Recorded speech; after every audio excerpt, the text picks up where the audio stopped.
Welcome Shem Stars to the computer class. Hope all is good at your end. Children, today we are going to continue with our previous topic with some new features. So let's begin our class. Children, let's continue our chapter Introduction to Spreadsheet, which is chapter 10. And in today's lesson, we are going to learn about concatenation, that is addition of two strings. And then we are going to learn about types of cell references. The types of cell references on which the calculations are done in Excel. And what is the use of cell reference in Excel? Previously, we have already learned about using simple formulas, how to apply compound formula, and then we are going to learn about the formatting the cells and date and time features. So these we are going to pick up next time. So today we are going to start first of all with the concatenation. What is it? Children, we can also perform addition on character and string data type.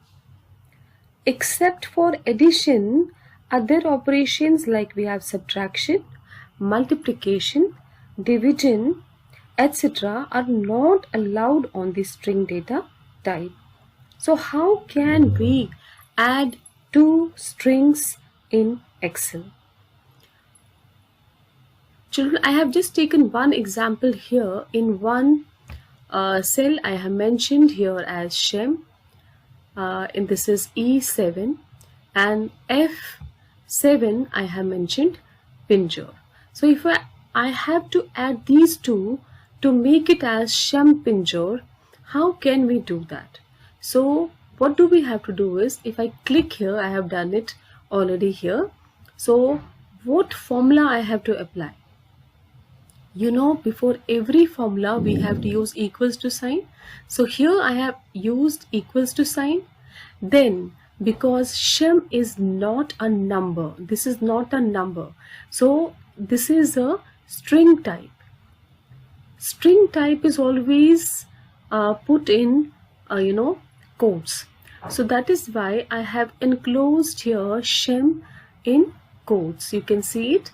We have equals to, then we have quotes, and in quotes I have written Shem, and the most important sign for the addition of the string is ampersand sign. So this is ampersand. Okay, this is ampersand sign, and after that I have again used a string that is Pinjor, and it is again in quotes. So if I apply this formula here and press enter, you will get Shem Pinjor. Now, if I just see clearly, I have just written here SHEM, then I have used one space. If I remove this space, I am using delete key, and I have removed this space, and I am going to go here and I am going to press enter. Now can you see Shem Pinjor we have, but there is no space in between the two words, in between the two strings. So it's very important, once we apply a formula to add two strings, or it could be two words and you want a space in between them, you always have to use a space after the word. I have written here Shem, then I have given one space, and then I have closed the quotes. So this way you can add two strings. So this is addition of two or more text values. You can use ampersand sign in between, and this is called as the concatenation. Concatenation means the addition of two or more text values. Now coming to the next, what we have is types of cell references. There are different types of cell references, but let me make you clear first of all what is a cell reference. Children, the cell address, if you are talking about in a formula, I have told you a number of times about the cell address, because all the calculations are performed on the addresses of the cells. So wherever I click, you will find out the name here. This is the address of the cell. So the cell address in a formula is known as the cell reference as well.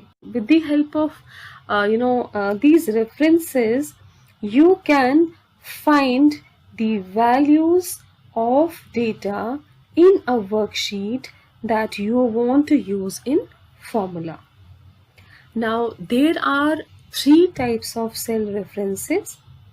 One is relative reference, second is absolute reference, then we have mixed reference.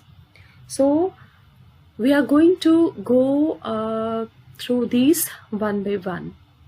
Okay children, let's understand this relative reference practically. So one example, it's already here. So I have just month's sales and expenses. You can find out the amount here, it's already here. Now supposing I have to apply a formula sum, and that we have done already in compound formula also, and basic formula I have shown you how to calculate. And supposing I am taking these values, and this is a range from G, you can find out this is G19 and this is G24.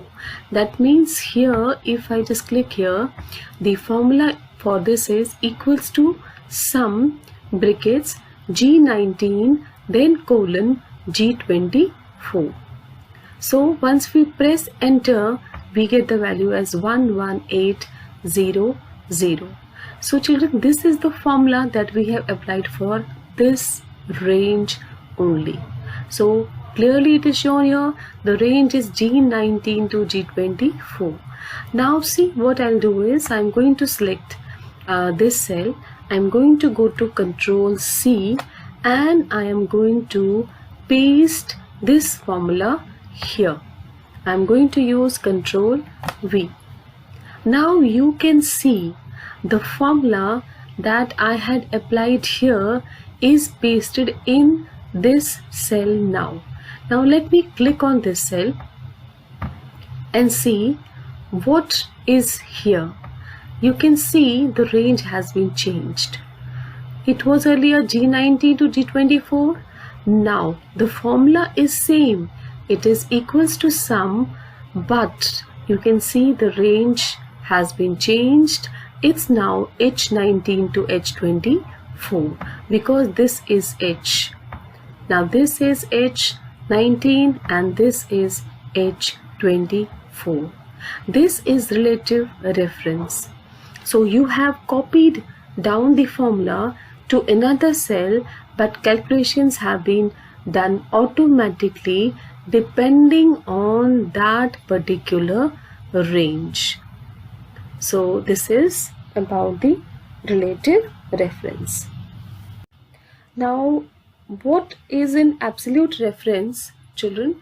This is used when we do not want to change the address of the cell value while copying the formula to another cell.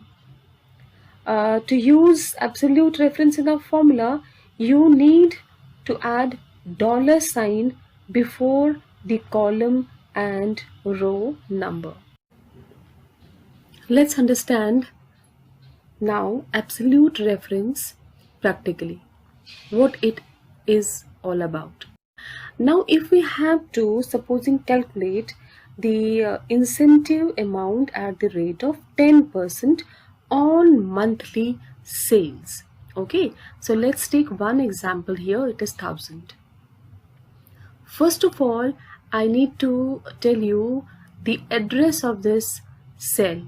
What is it? So you can find it out. This is G and this is 19. Now how I have to calculate it? It is 10%. I have given it here. What is the address of this 10%? This is I and this is 16, the address of this. Now how to calculate?